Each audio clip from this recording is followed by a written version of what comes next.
Local Government Minister Desmond McKenzie has announced that small outdoor events, amusement parks, water attractions, and sports bars will be allowed to resume operations temporarily on Tuesday, July 21st.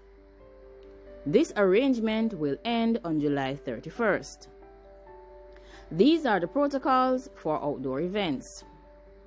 Allowable events include small outdoor concerts, parties, round robins, launches, religious celebrations, and festivals. In addition to social distancing, mask wearing and sanitizing rules will be in place. These events will be subject to strict protocols. No event can be held without a permit applications to the municipal corporations for permits. Permits must have the correct address, approximate size, a recent dated picture of the proposed venue, and a proposed layout of the event. All approved events must end 1 hour before the start of the nightly curfew. No more than 280 people can gather for an event. This means a maximum of 250 patrons and no more than 30 additional production personnel, including performers and staff, will be allowed at the events. There must be visible signs such as tape on floors or other markings to ensure that patrons observe all protocols. The bar area is only to be used for purchasing drinks. No gathering will be allowed.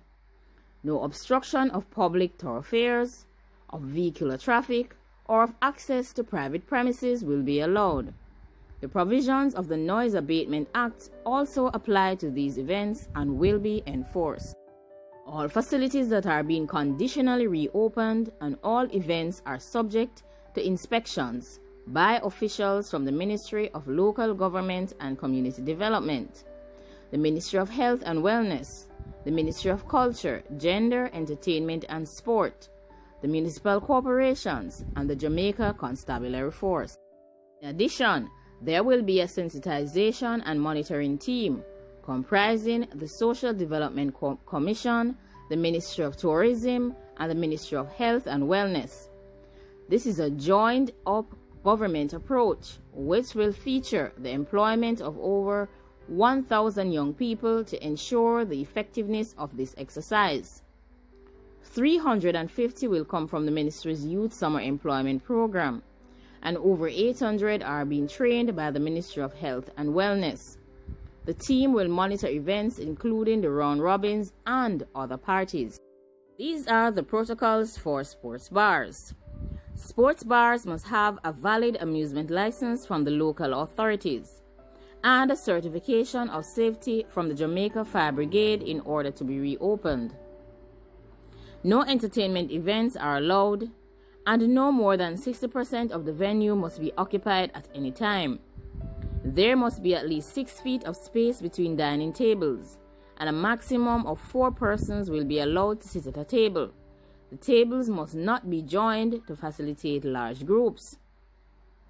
Poker boxes and other gaming instruments must be placed at least 6 feet apart. There must be limited use of air conditioning, and where possible, bar doors and windows must remain open. Signs must be prominently displayed throughout the venue. Nightclubs remain closed under Disaster Risk Management Order. These are the protocols for amusement parks and water attractions. Amusement parks and water attractions will be allowed to operate between 10 a.m. and 6 p.m. These facilities include gaming arcades for children and young adults, are not to be confused with gaming lounges where various forms of gambling are permitted. No gambling is allowed in any gaming arcade. Like the gaming lounges, only venues with a valid amusement license will be permitted to reopen. Railings, barriers, safety harnesses, life jackets, and play equipment must be sanitized frequently. Rides and play equipment must be sanitized after each user, or after users from different families or groups. Physical barriers and visual signs must be erected to ensure distancing between people from different families or groups, both in and out of the water. Attractions must not provide items such as towels, goggles, and snorkels. However, patrons are allowed to bring their own. These items must not be shared between people from different families or groups. Attractions that provide rides must ensure that there is at least one seat between members from different families or groups. Masks must be worn by all persons on all rides. Rides that do not allow for seat spacing or for riders to wear masks must remain closed. This has been our review of the new protocols that have been put in place by the government in regards to outdoor events, amusement parks, and sports bars. Please note that these protocols take precedence on July 21st. It's like a test trial. It will run until July 31st, and then the government will outline a new mandate. Now like, comment, share, and subscribe. This is your primary place for news and entertainment reviews. Thanks for watching the Learning Academy.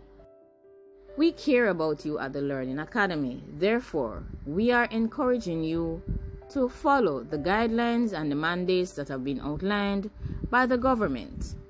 Also, listen and enforce the guidelines that have been outlined by the Ministry of Local Government and Community Development. Also, listen keenly to the warnings that are put out by the Ministry of Health and Wellness. Remember that your safety comes first. These times will not continue forever, but whilst they continue, we will continue to practice safe measures, and I encourage you to do the same. Now, of course, your health is your wealth, and at this time, protecting your health takes first priority. And I know that all my fans and subscribers will follow all the necessary guidelines to protect themselves. At the Learning Academy, we treasure your presence and we cherish you. So therefore, we ask of you to be safe and protect yourself. Thanks for watching the Learning Academy. Have a good day.